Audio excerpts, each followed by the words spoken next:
يا مساء الفل. يا ترى هل الاستقلالية الزيادة ممكن تأذينا؟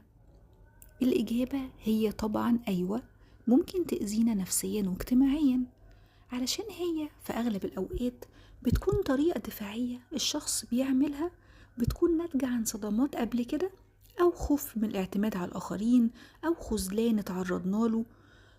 ومشكلتها الكبيرة إنها بتحرمك من الدعم، وبتعمل عزلة حواليك وضغط مستمر عليك إن أنت لازم تعمل كل حاجة لوحدك وتعملها صح.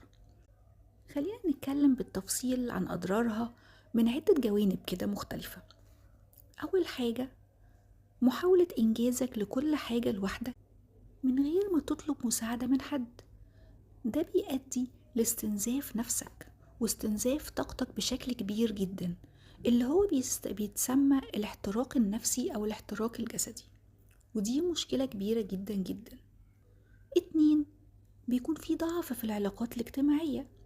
أوقات كتير قوي الاندفاع في الاستقلالية بتخليك منعزل، وبتبعدك عن الناس بشكل كبير، وكمان بتأثر على بناء العلاقات الاجتماعية الصحية والعميقة مع الناس اللي حواليك.